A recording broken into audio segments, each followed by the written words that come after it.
Très chers abonnés et téléspectateurs de Genor TV, je vous dis sincèrement merci pour votre fidélité à notre chaîne. La chaîne qui vous a toujours informé en temps réel. En l'occurrence, Genor TV. Je vais encore vous demander de partager les liens de cette émission et de liker la vidéo. Merci beaucoup. Makambo na kolobela lelo na kozala focaliser na interview ya Paul Kagame na France 24. Moi quelques éléments autokomeka ko soulever na katuana. Je sais qu'il a abordé beaucoup de questions.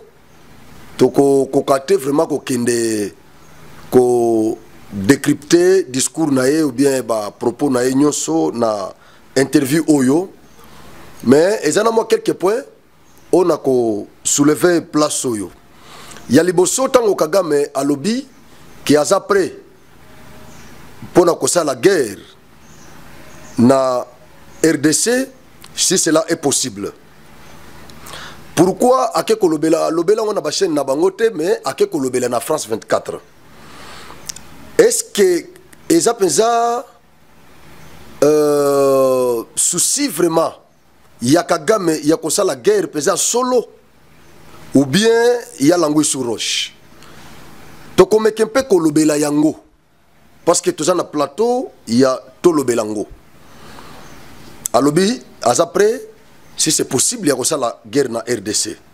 Est-ce que azap pesa prêt ya kosala guerre na RDC ou bien ezana message moko caché codé au Kagame lingaki a passé. Pourquoi lobeli yango na chaîne rwandaise te mais ake kolobelango na France 24 tokota na makanisa Kagame pour na ko dénicher cet élément caché. Élément mosusu on a ko soulever eza d'abord contre la francophonie, contre cette structure là française. La patrie mère de cette structure c'est la France. C'est la France. Rwanda ndezo chapeauté structure wana francophonie.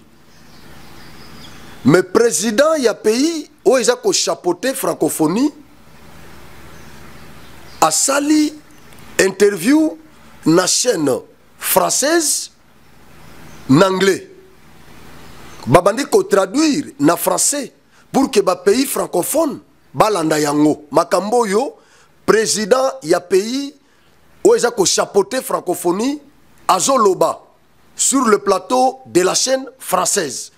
La France comme la patrie mère de la francophonie va traduire makambo Kagame azoloba na français pour que biso ba membre ya francophonie toyoka makambo ya o Kagame azoloba président ya pays où ils ont chapeauté francophonie. C'est compliqué. C'est vraiment compliqué. Et c'est la honte pour la francophonie. C'est vraiment la honte pour la francophonie. Je ne sais pas pourquoi Bapesaki, Rwanda, a chapeauté structure Rwanda. Je ne sais pas. Je ne sais pas. Rwanda Oyo Aboya francophonie. Rwanda Boya Biso ba pays francophone. Akena banglophone. Mais bazo pesaye structure wana po a chapeauté. Et président Rwanda Zoya na plateau ya France 24 au lieu à ça l'interview na français parce que Kagame parle bien le français. Kagame parle bien le français. Il pouvait faire cette interview en français. Mais Kagame andimi ko ça la interview en anglais va traduire na français. Francophonie et sali Sony. Et sali pensa Sony. Tango Kagame azoloba qui a après maintenant il y a la guerre contre la RDC si cela est possible. Comme je l'ai dit au départ, est-ce que Kagame est vraiment prêt de faire la guerre contre la RDC? Oui, s'il est prêt, parce que c'est lui qui nous agresse. Pourquoi il ne déclare pas directement la guerre? Parce que c'est ça. C'est lui notre agresseur. Comme il est déjà prêt pour faire la guerre contre la RDC, si c'est possible, il attend quoi? Parce que c'est lui qui nous agresse. nous les dénonçons chaque jour sur nos plateaux. Chaque jour, nous parlons de Kagame. Nous critiquons Kagame. Nous dénonçons Kagame chaque jour. Nous dénonçons ce qu'il fait au Congo chaque jour. Mais pourquoi Sebouento ne déclare pas directement la guerre contre le pays de Lumumba? Qu'est-ce qu'il attend? Qu'est-ce que Kagame attend? Alors moi, je me dis que Kagame n'est pas prêt à déclarer la guerre contre le Congo. La déclaration qu'il a faite sur France 24, j'estime que c'est la peur. Moi, même dans cette interview, sur le plan d'abord de la forme, avant d'aborder le fond, Soko Tali Kagame, attitude naïe, na plateau, il y a France 24. Vous allez comprendre que Kagame n'est pas celui que nous avons toujours connu. Kagame avait l'air de quelqu'un qui était malade, quelqu'un qui était abattu, quelqu'un qui était fragilisé et quelqu'un qui avait peur. Bozongi sa interview on a bota lango bien autant la attitude ya Kagame. On peut comprendre que Kagame o azoloba azo répondre na ba question ya journaliste. Eza Kagame oyo arrogant auto yebaka yebakate. Ameki azo meka kosala arrogance mais soko talika attitude na ye, vous comprenez que Kagame avait peur. Kagame avait peur, Kagame tremblait, Kagame n'était pas à l'aise sur ce plateau. Quand Kagame dit qu'il est prêt à nous faire la guerre, est-ce que réellement il veut nous faire la guerre? Avec ce qui se passe dans l'Est, nyonso ezo leka ndenge bazo boma ba Rwandais na front. Est-ce que Kagame akoki ko s'arroger courage lelo ya ko déclarer guerre contre le pays de Lumumba? Je dis non. Le message que Kagame a voulu passer na France 24 est un message à Kobanga. Azo senga au secours na ba impérialiste na ONU na ba tunyo soana. Il a voulu faire peur à ces gens pour l'exabango que ceux qui vont intervenir mbangu te na conflit na biso na RDC. Toke na guerre toko déclarer guerre. Et loko la ONU a la responsabilité ya ko maintenir la paix au monde. Baza prêté pour le moment parce que ONU a yebi ke ba affre de guerre sur le plan économique et pesa kalikolo na ye. Tala makambo zo le kana Ukraine et pesa kasiko na Ukraine des autres des alliés et il y a le sous côté na Afrique RDC na Rwanda guerre mususu et ko pesa likolo ya ONU. Maintenant pour faire peur à cette structure à lobby après il y a ko déclarer guerre contre le Congo na plateau il y a France 24. C'est la lecture que moi j'ai faite. Kagame n'est pas prêt à déclarer la guerre contre la RDC. Mais tout ce qu'il a fait, il a voulu intimider l'ONU. N'a pas décidé pour pas comprendre que ceux qui vont intervenir nous quitter. Il y a une guerre contre le Congo et vous allez venir en intervention. Et ça va vous coûter sur le plan économique. Parce que Félix, pour le moment, il n'est pas prêt à dialoguer avec Kagame, vous le savez. Attitude, il y a Félix, Kagame a lobby, journaliste a tourné combien de fois la même question. Est-ce qu'aux après, il y a qu'à négocier, il y a qu'à discuter na Félix? A lobby, président angolais, a organisé qui bassise, Tokuta nana Kagame, nana Félix, n'Angola, to vanda autour d'une même table, to discuter. Mais le Congo ne voulait pas. C'est le Congo qui ne voulait pas. Nous étions. Le président angolais m'appelait. Je lui ai dit, je suis disponible. Mais c'est le président congolais qui ne voulait pas. Et donc, nous comprenons que, dans le moment où Félix a prêté, il y a qu'à discuter na Kagame. Mais Kagame a l'acquis bonne volonté. discuter na Kagame tant ozo luka discussion na Félix wana. Il veut qu'il se parle de quoi? Il veut qu'il se parle de quoi concrètement? C'est la question que moi je pose. Vous allez comprendre que la discussion na bango ataba vandi le lopo ba solo là. Discussion na bango et que tourner autour il y a ba baliverne et que tourner autour il y a ba corps autour il y a ba brassage ba mixage ba biloko ndenge wana. Mais et que tourner jamais autour il y a paix durable na Congo jamais. Voilà pourquoi biso tozana sima ya Félix tango azobo ya ko discuter na Kagame. Jour Félix a kondima kovanda na Kagame ba solo là. Aussi longtemps que ba rebelle, ba militaire rwandais bazana Congo, nous ne serons pas d'accord avec Félix. Moi que vous voyez, vous me verrez encore sur ce plateau ici en train d'attaquer Félix Tshisekedi. Je le soutiens parce qu'il ne veut pas discuter avec Kagame. Alors, message à Kagame wana, n'ayez pas peur. Kagame ne va pas nous faire la guerre. Kagame n'est pas prêt à déclarer la guerre contre le Congo. Kagame est un plâtre impérieux pour le moment. Ce qui se passe dans l'Est. Kagame doit comprendre que FARDC est allé sur Yakalawana te. FARDC est Mikolo et blague. Comprends très bien. Vous savez, ce qui fait la force de nos ennemis, c'est quoi? C'est l'infiltration. Ils se sont spécialisés en infiltration et en corruption. Des officiers de FARDC. C'est ce qui fait la force de Kagame. À part l'infiltration, par les brassages, les mixages et la corruption des officiers de FARDC, je vous dis bien, croyez-moi, les militaires rwandais ne représentent rien devant nos forces loyalistes. Absolument rien. Preuve ça. Oyezo le canaterrain.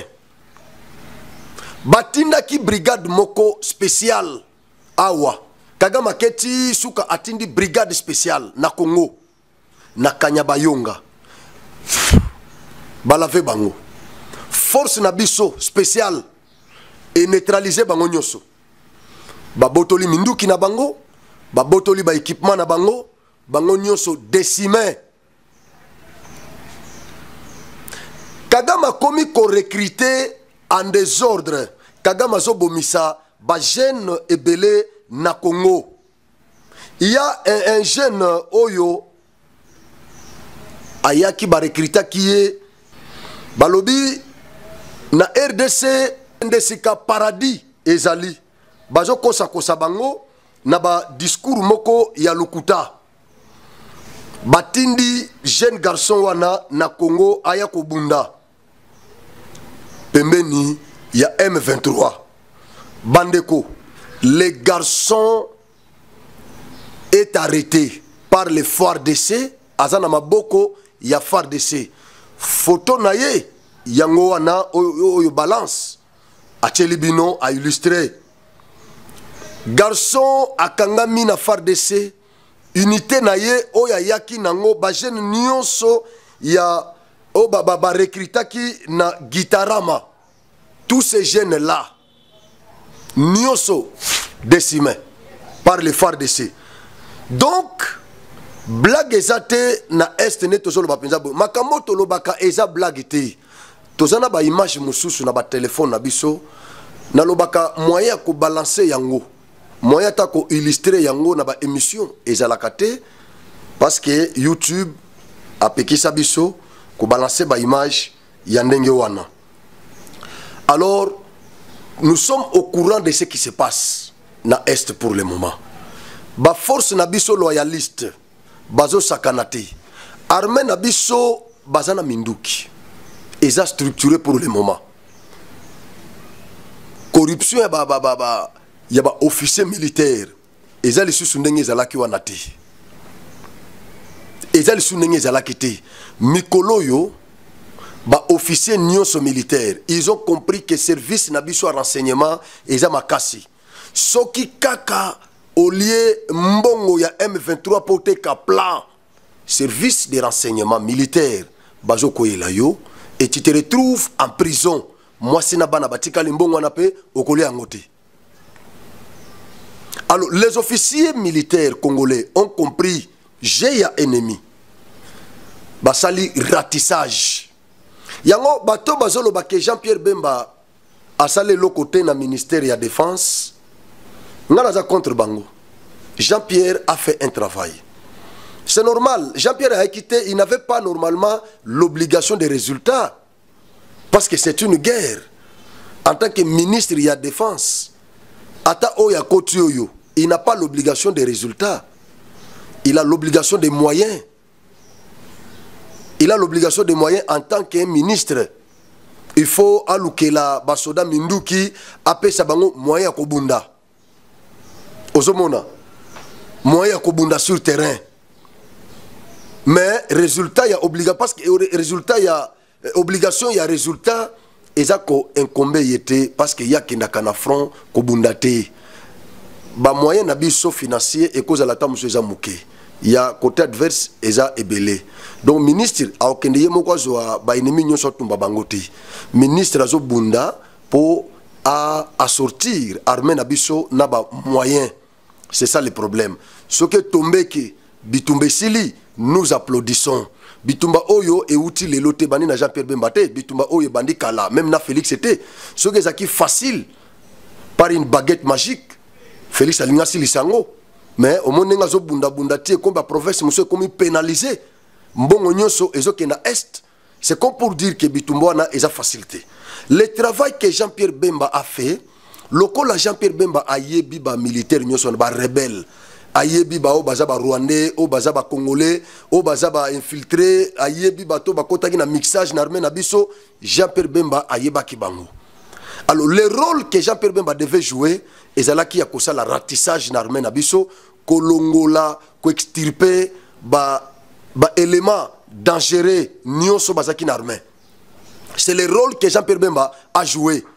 Et aujourd'hui nous avons une armée malgré infiltration ezaka mais elle se soutient na pourcentage élevé ndenge ezalaki te. Et comme quand même réduit et tozo kendeti na suka toko kanga ba fitol nyonso bazana armée na biso. C'est le rôle que Jean-Pierre Bemba a joué. Ministre Oya, parce que namoni Congolais le koto mesana na ba biloko ya ba polémique tout ça, oh non, Ayaki a échoué, sikoyo babando kumisa moi d'Anvita. Non. Même moi d'Anvita n'a pas l'obligation des résultats. Il a l'obligation des moyens. Bitumbeza domaine bitumbeza iloko blagité. Bitumbwana e uti musika. Ndenge tozo kenangwa na ti suka nango ekosila kaka. Suka nango ekosila. Alors, musalo Jean-Pierre Asali eza musala ya malonga. Lelo yo sans infiltration, sans corruption des officiers de FARDC, sans une feuille de route. Il y a pour parler à Rwanda tout ça, il y a Rwanda comme je l'ai toujours dit. Sur terrain, bozo sentir lokito oyo M23 azakozoa na allié na AFC ananga bozo senti lokito ba déloger bango ba okipaki tronçon ya kolongwa Kanyabayonga tina Rwindi eza route nationale numéro 2 elongwe Kanyabayonga Rwindi eketi na Ruchuru centre tina Goma. Donc ba okipaki tronçon wana Kanyabayonga Rwindi bakangi wana po bakata nzela ba déconnecter Kanyabayonga na Goma. FARDC a frappé bango lisusu très fort. A beti bango ti ba repousser bango bake musika. Lo ndenge tozolo baboye. Affrontement lelo et se focalisaki banda tongo na Bishigiro, Kiroko, Kagundu na Kibabi près de Rubaya. Na information toza nango na pokwawa.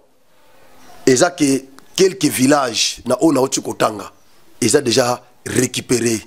Ba wazalendo baza déjà wana. Ba wazalendo ba déclencher ba affrontement na tongo yo simultanément na ba front différent nde stratégie au bazoli M23 ba déclencher côté na gauche ba se concentrer côté ba déclencher côté mosusu nde stratégie au bazoli bango sikoyo nzela rubaya o bando permettre bango sortie ba phase vient ba navette na bango Rwanda Congo ba kati yango phare de sa kati akati yango na sala ke mission mo na ibisa ki bino ki ba cercle ki bango bazu téléphone ba bengi na Rwanda ba ebisi Kagame awa soko intervenir te biso to kufi awa donc blague ezate na est bolanda ba commentaire ya lokuta ya armée numérique ya M23 na Rwanda bolanda ngote bande kwa na bazo kufa sérieusement na Rwanda na est bitumbo aliro tozo kenango tokolonga yango. Tout ce que moi je demande aux Congolais, tous à la unis, ce n'est pas le moment, il y a cause à la diviser. Tous à la unis, derrière nos phares d'essai. Sous Kanango, nous allons mettre l'ennemi hors d'état de nuire. Merci, que Dieu vous bénisse, que Dieu bénisse la RDC et qu'il bénisse encore les autorités de la RDC. Merci beaucoup.